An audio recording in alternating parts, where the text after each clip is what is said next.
Small business owners are looking for financial independence. They're looking to leave a legacy for their children and spend time with the loved one. But the reality is that they're not achieving those. So they keep working.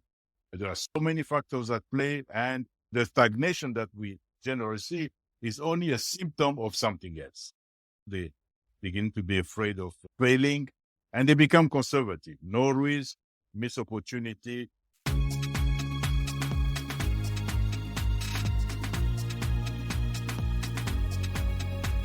It's time to reinvent.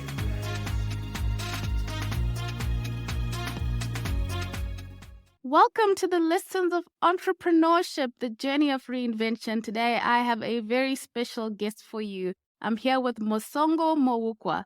You've had a tremendous career, and jumping into this space, I'm so excited to speak to you because you have really solid insights for our audience today. Please introduce yourself and tell us what's your mission. Small business owners hire me to help them uncover hidden revenue. We have been able to find additional revenues in a multiple of six figures, freeing up their time and reigniting their passion. This allowed them to enhance not only financial outcomes, but also prioritize time with loved ones, and that led to renewed energy and purpose. My story is really a story of transformation and finding my true calling. I spent over 30 years in senior leadership with major brands, working in the manufacturing industry, chemicals, materials, plastics, ink, packaging, and so forth. And my career was punctuated with entrepreneurship. So one venture, then back to corporate, then another venture, then back to corporate.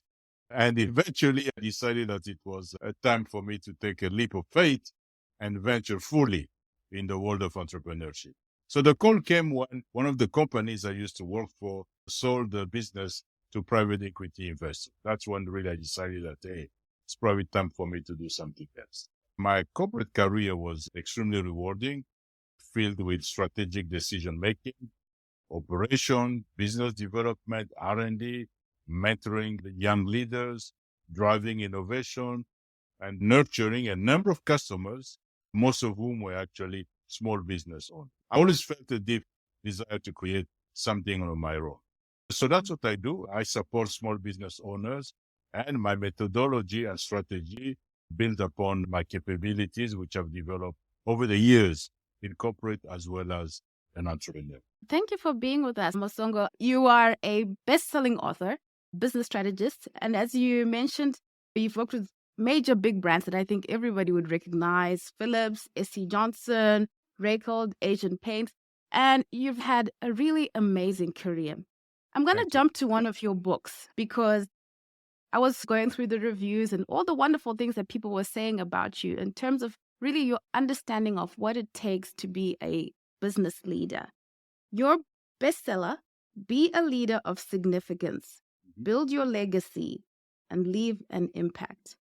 What was the premise when you started writing this book, and what is it that you wanted to drive across that our audience of new entrepreneurs, because you find in entrepreneurship, they don't often talk about business leadership. They talk about everything else in popular space, and they don't often think of the entrepreneur, the small business person, as a business leader. This is a great question. The book you're talking about is called Be a Leader of Significance. There is also another book which is called Revenue Revolution, where I'm describing strategies for them to grow their business. But to talk about the first book, when I used to meet people who work with me, and we're getting together after many years, we were never talking about how many dollars that our activity generated, how much market share that we went into, and so on. But the discussion has always been about the experience they had while undergoing that process, while overtaking some of the project. So it was not really about the outcome. The outcome was the result of something much, much deeper, which was really the experience. I've realized over the years that the human connection is really at the foundation of leadership. If you don't have that, then it's extremely difficult for you to lead people. So you have to put human connection at the foundation of your leadership. That book was meant for me to reflect upon my experience and then share some practices out there for those who are leaders or those who are aspiring to become leaders. So that's really what that book is about. And then the revenue revolution, that one talks about the strategies to help small business owners to grow and then leave a legacy for their loved ones. This topic of business leadership in small business really interested me. One of our previous guests talked about how in small businesses you can get really quality people, even if they are being paid minimum wage. And that video clip on YouTube brought a lot of comments. There's this quiet quitting that's happening. And I think his message was about really taking on that leadership role, even for small businesses, because they are really suffering at this point in time with attracting people, especially now post the pandemic, where sometimes people were earning more not going to work than they were working for a small business. Mm-hmm. So I wanted to get your opinion on that before we jump right in. No, this is a true procedure. For example, what are people really looking for? What people are looking for is, first of all, a sense of belonging. Early in my career, I was managing a group of technical people, and there was one chemist there, was a very bright fellow. As I was talking to him, I asked him, what is it about this place that makes you come here every morning? And I thought perhaps he would tell me, oh, it's about the chemistry we are doing. It's about all those new products, the great projects you are giving us, and so on. No, what he told me, said, I like coming here because during lunchtime, I can play ping pong with Mike. And then I was a bit taken aback. What that told me is that the people are looking for a sense of affiliation, a sense of belonging. So for this individual, beyond those projects that we're doing there, but he felt that he belonged to something there, to a group. So that's number one. The second thing that employees are looking for, they're looking for what people are calling psychological safety. Just to give an example, many years ago, there was one young lady who used to work in marketing. She was transferred into my group. And as we got to know each other, I asked her about her experience being in marketing. She told me first she started that job in marketing. Her boss, if we can call him that way, used to get her involved in many projects, getting her input and so on. But over time, she was no longer invited to meetings. And then rumors started going there that she's not performing. And then I did ask her, I said, did you go to him and then ask him, why is it that you are no longer invited into those meetings? What she told me is that she felt invisible. She felt invisible and she did not feel safe to even go there and ask that question. So psychological safety is extremely important because it allows that space for people to speak up. Obviously, people must be respectful, but it's for people to not be afraid, to be able to speak up, to have their opinion heard. And it also allows them now to fail without really too much afraid of taking risks, because we can always have that conversation if they fail. So psychological safety is important. The third one is that people need to feel valued. To be valued is something as simple as saying hello to somebody. I remember one manager many years ago, and that stayed with me all years. I was passing in the corridor and I told him, I said, hey, John, I've not spoken to you for a long time, but be assured that I did not forget you. And he told me later on, many months or years after that, that comment that I made there to him, which I could not even remember myself, he said that comment made him feel valued. He was part of something there. So even though I've not spoken to him for a long time, but he felt that he was part of something much bigger there that we were doing. So those are the elements. What that means is that the leader need to engage with their people. They need to build that trust. But that comes by being visible. People are not going to trust somebody they don't see. Yeah? So don't be in your office and you have the door locked, which is essentially what you're telling people. Don't bother me. I don't have time for it. So you need to have that, and you need to have what I would say persistent curiosity. Slowly get to learn to know your people, how they're thinking, what do they do, what do they do even on the weekend. So you need to have that interaction with them. And this is something, unfortunately, in some of the companies that is really lacking, because they only see people there, they come, they work, they do the job, they leave. So they don't feel any part of anything. But obviously, as a leader, you need to establish a vision, but that vision should not be your vision. It has to be a vision that is shared, a vision that is shared by the employee, They have to find a piece of that vision that actually connect with that. I'm very excited to jump into this pathway to profit methodology. There's so much that small business is struggling with across the world right now. You say that there's so many things that you encountered once you started working with small business leaders, common trends, and I think the word you used was psychological. I'm lost now as to what the word is. Psychological pain. Psychological pains. I said, I've Psychological never heard that one before. I'm interested to hear your take on that. This is actually a great question because it's something that I myself experience. I could speak to that. The small business owners are looking for it what? They're looking for financial independence. They're looking to leave a legacy for their children and spend time with the loved one. But the reality is that they're not achieving those. So they keep working. There are so many factors at play, and the stagnation that we generally see is only a symptom of something else. The symptom is the psychological challenge, and the pains are multiple. So what happens is that there is fear of failure start to set in. So many small business owners, they begin to be afraid of failing, and they become conservative. No risk, miss opportunity, they become afraid, and so on, because they have already put so much energy investment into it. Self-doubt also can set in. So many of the small business, they struggle with that feeling. Some of them even question whether actually they deserve those achievements. So that can prevent them from taking steps. Also, they don't want to take time off. I'm working. I don't have the time for the children because I'm afraid if I take that time, maybe the business will suffer and so on. So they become stressed. No quality time for family, which is actually a key component of their goal. That's why they are working. The other thing that happens is the lack of clarity and focus. As you and your listener will agree, without clarity and focus, it's very difficult for us to achieve long-term goals because you have all those daily distractions of running the business. You can't focus on strategic growth. So you become reactive, particularly for those who are working in a very tight margin business. And that becomes even extremely difficult. And then you have now isolation, lack of support, because running a small business is a lonely proposition. Huh? So you feel isolated, struggle, and so on. So you have stress, anxiety, burnout, family strain, begin to lose that passion. So initially, it's very painful.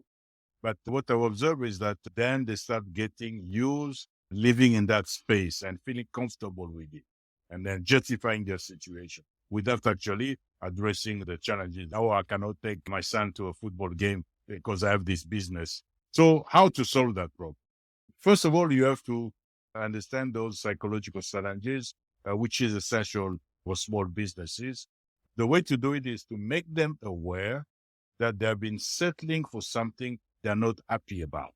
So you need to bring that pain to the surface. That's the healing process. Because the number one challenge is really that they don't always know how to identify the problem. So we help them clarify those goals. So that's really what they go through.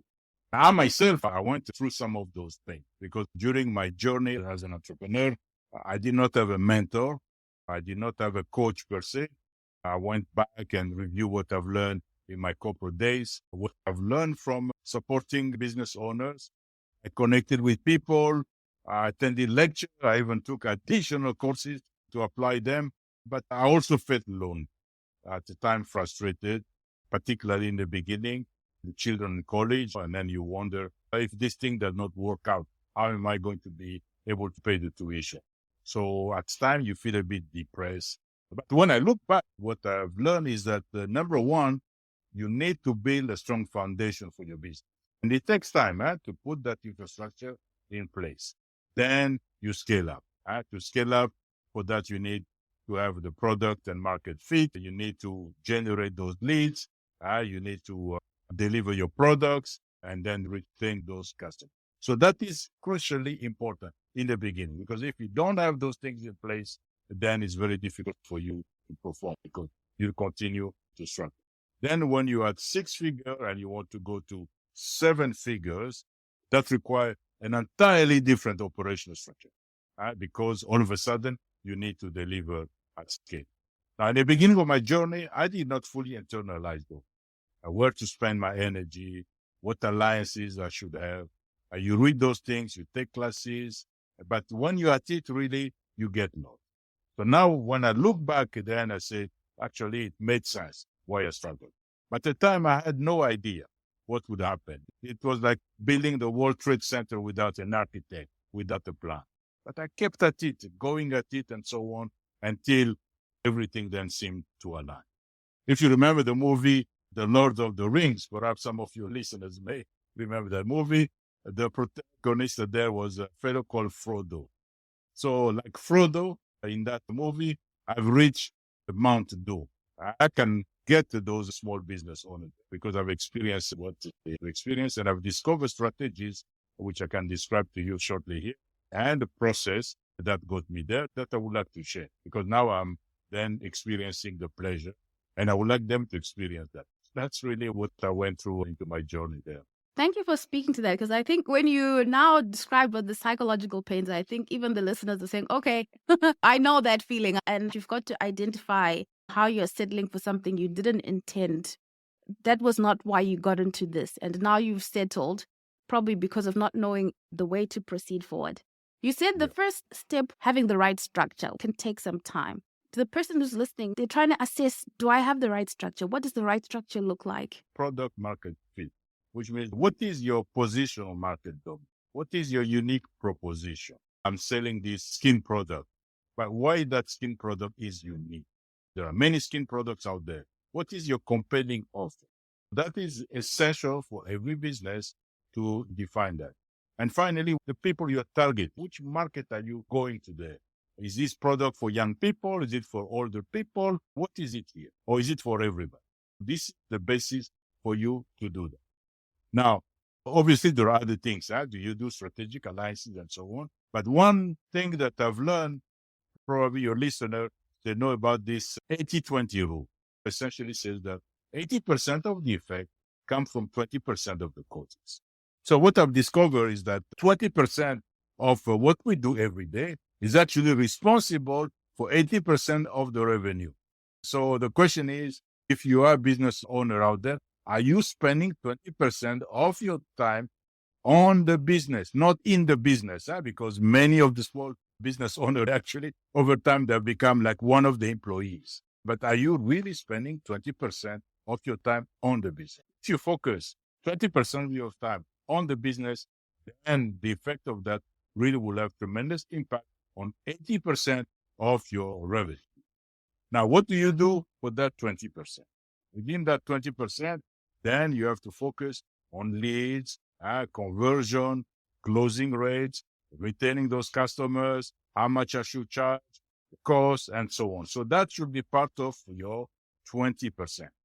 Now, which one should you focus on? So you have 7 areas there in 7%. Which one it should be focusing? Is it 1, 2, or 3? What I'm saying is that focus on all 7.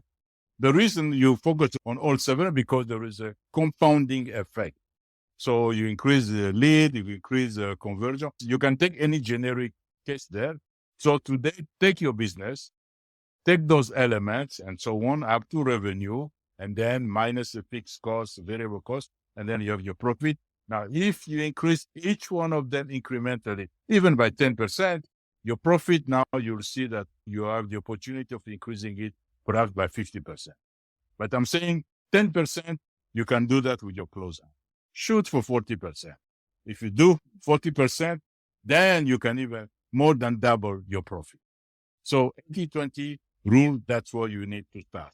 So what that means is that you focus now 20% working on the business, not in the business like other employees, but on the business, which means that you have to free up your time, which means that you have to delegate those things that you have been doing there. A small pipe broken there, you jump in there, you start to work, delegate those. So then that frees up your time. Then you can now focus there. Now you can take John, who's 10 years old, you can take him to a football game. Then now you can say, Madam, let me take you for a nice dinner next weekend and so on. So you can free up your time that way as well. So that's what I'm proposing here. That's really critical what you just said. A lot of times you turned yourself into employee number 1 and the business has got no leader. There is no one thinking about giving direction to how things should move.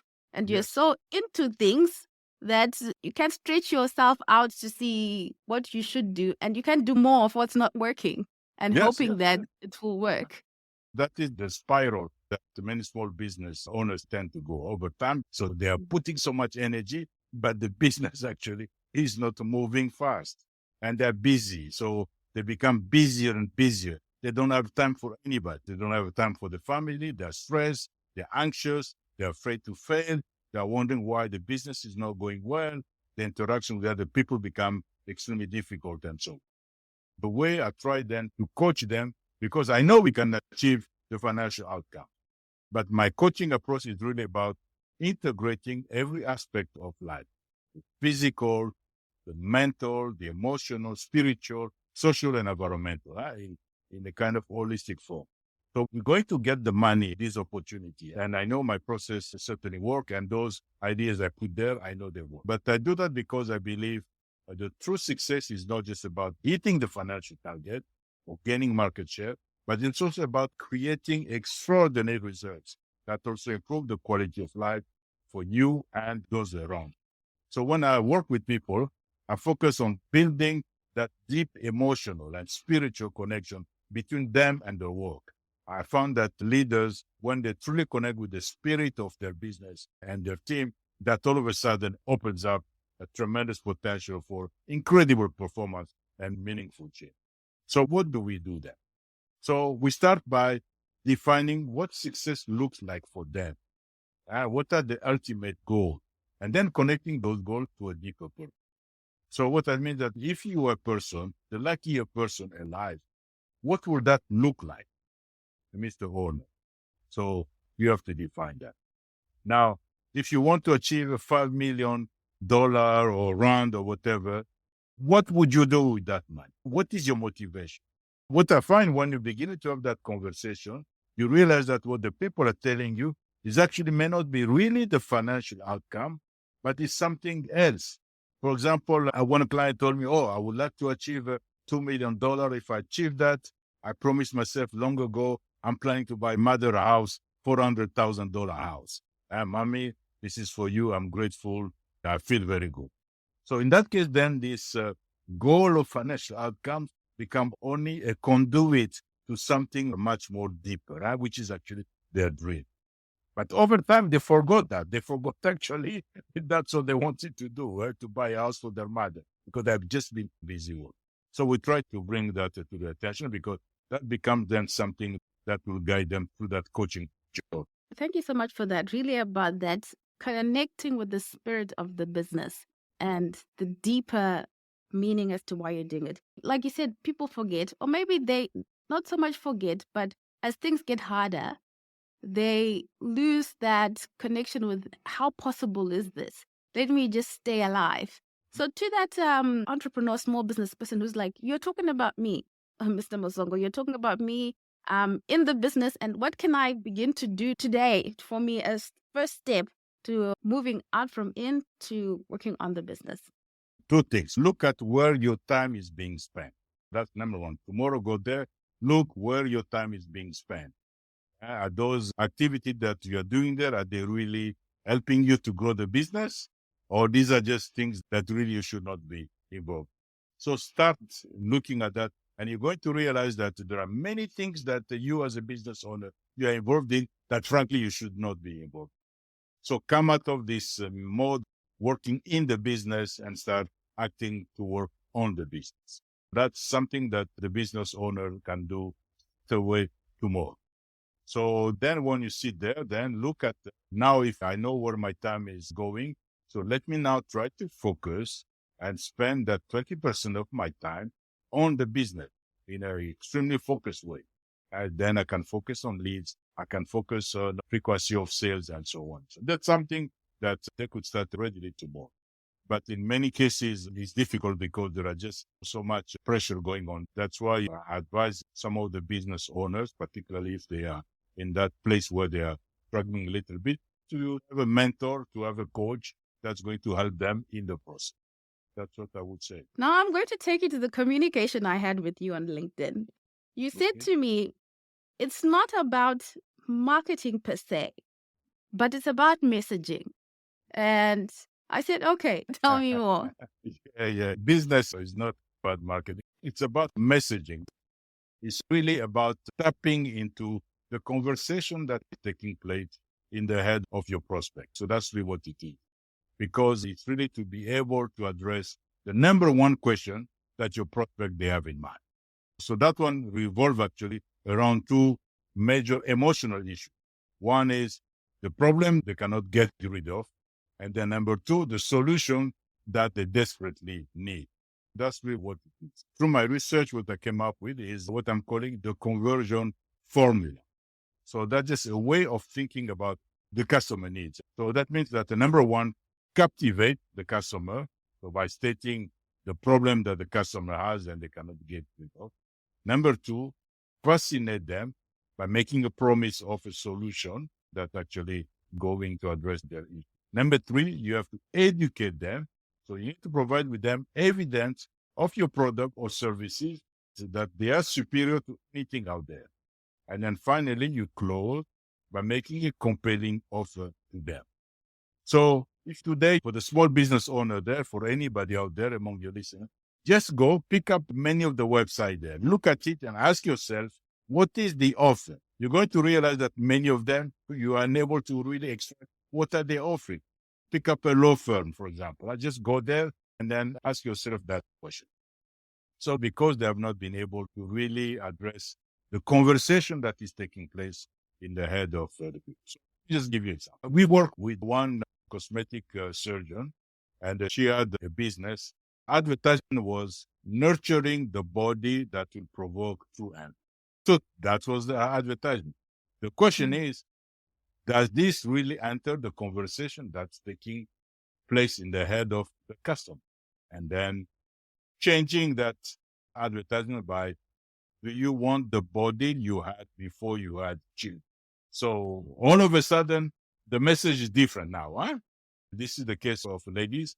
They're not looking to nurture the body that will provoke, but instead, for particular for the young mothers, they want to get back to the body they had before they had children. So that resonated very well for them. So what was happening is that before they were doing this advertisement through Facebook, costing them $6,000 per month, only 35 potential customers.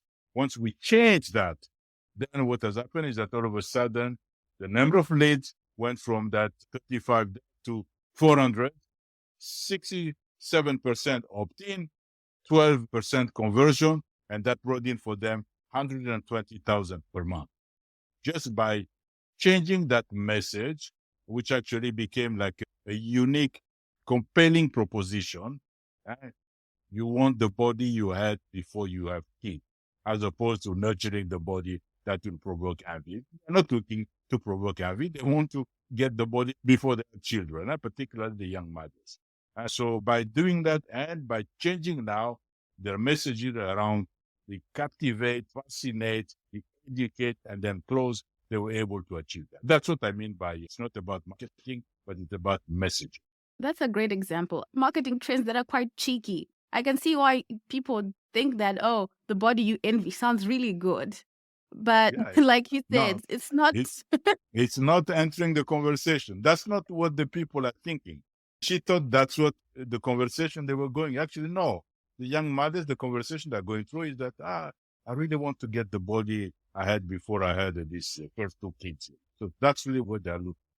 So just by changing that message. But marketing is really a strategic procedure. So the issue that the business owner they have failed to understand is the buyer job. So if you look at the buyer, what happens? The buyer goes through this information gathering and before they purchase. So in fact, the research have shown that only 1 to 3% of the buyer, they're actually in the market to buy at any time. So which means that 97 or so percent out there, they are on this buyer journey. So they are going around, they look what is out there, they look, why should I buy? They even ask themselves why I should not buy, and then who should I buy it from? So if you organize your messages around those elements, what I found is that the number of those touch points, so the number of contact that they have with your business, if it was the 100 before, now is 20. So you cut down those types of interaction by almost 80%. A few interaction, then they are in, because that message resonated with them. So that's really what. I'm interested now to hear your take on the social media marketing world, because you mentioned that they were running Facebook ads to amplify this message that was not connecting with their audience. You see what's happening in social media marketing. I'm just interested to know your perspective. Yeah. Most of the time in the social media marketing, what is happening, Priscilla, is that it's usually very tactical. It's never strategic for the business. They say, oh, you'll buy this, so many click, we'll get the people there, and then you pay so much. Rather than, if we're going to do this social media, this message really resonates to people because it really goes into their head and so on. So that's what it is. The big companies, they do it very well because they have all those resources. But the small business who is making a shampoo there, small manufacturing, they don't have the resources or the thinking. They're busy working in the business. So that's what it is. They have good intention, but they don't always have the free space in their brain to think freely. So if they could free that time and then begin out to think strategically, they could. But they're bombarded by those things, because if you look at what's happening in digital space, you have the SEO, you have that, and you have lots of things there. So people tend to gravitate towards LinkedIn, Facebook, Twitter, and so on. So that's what the small business owners, they tend to do. But regardless of what you do, messaging still has to be important because you need to tell the people what is your compelling offer. What is it that will really resonate to people? Thank you for that. Be careful of being all tactical and then there's no strategy behind, because you really can get carried away with the tactics and there's no results and it's not driving the business, but you're very busy. I wanted you to give us the premise of the revenue revolution. Transform your small business earnings without relying on advertising. The premise is that I've seen that many of the small business owners, because of all those difficulties, they are facing a number of challenges, better market opportunity, struggling with time, they need to increase average sales, and so on.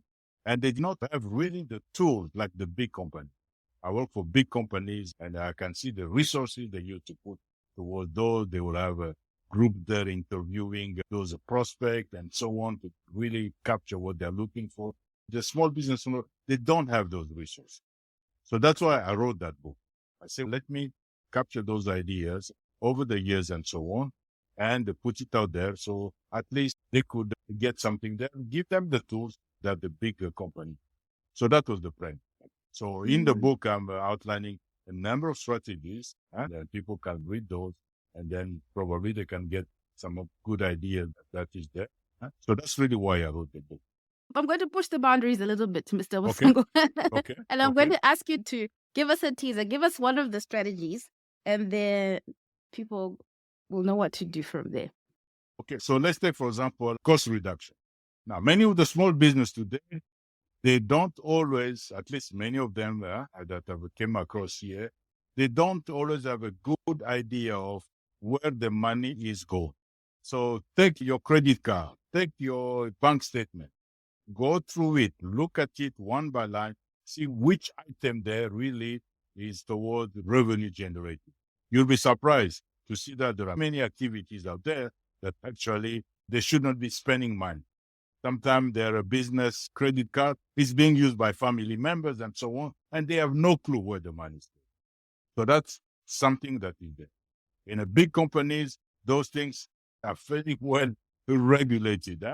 When you go for a trip, you come, you have to submit your travel expenses, and the people in finance, they will go through item by item, what exactly matching it with your expense. The small business owner, they don't always have the time nor the energy to go through that. So when they work with a mentor or a coach that really sit down with them and they're beginning to go through this, then all of a sudden they realize, oh man, lots of money have been wasted because they're too busy. They don't always have the time. That gives you a simple illustration that people can connect. That understanding how much, whether it's time or how much money, whatever resources is going to revenue generation, to really know that at the top of your mind. Even private people, regular people, many times they don't even go through their own credit card and they just come, oh, I have to pay it. They pay. They don't say, why is it there is a $10 here? What happened here? Oh man, that store, they made a mistake. Or man, I have this subscription for years, which I'm not even using, and it's costing me $200 every year. I should cancel it and $200 back in your pocket. I've been in restaurant this time there, spending so much money. Oh man, this month I put maybe $300 there. I'm telling those people, I really have to be careful. But put that money back in your pocket. Thank you so much. Please, to the audience, if you can go to mosongomoukwa.coach/book a call. I think you're offering 7 spots. Absolutely. What I've decided is that for your listener, to provide them some value, that there is an opportunity. I'm writing the second edition of my book, which focuses on strategy that I've been advocating for business growth. But during the interview, I'll share these strategies with them, which they can then take and use in their own business. And then in return, I will provide them also a pathway to profit for their business, where actually they could take those strategies, apply them, and then uncover those revenue opportunities, have a roadmap which they can use. Now, I don't have a lot of spots on my calendar. Otherwise, I'll be booked for the months and months. But I'm giving away 7 sessions, small business owner, for them to take advantage of this. Go to my website, mosongomoukwa.coach. So book a call there. Let's talk. Do mention that this is the podcast here with Priscilla Shumba, so that I know it came from her. It's on first come, first basis. So I only have a few. If you don't see any spots, that means we have run out of spots. So I just thought that would give them more value. You can interview them and they can learn more about those strategies.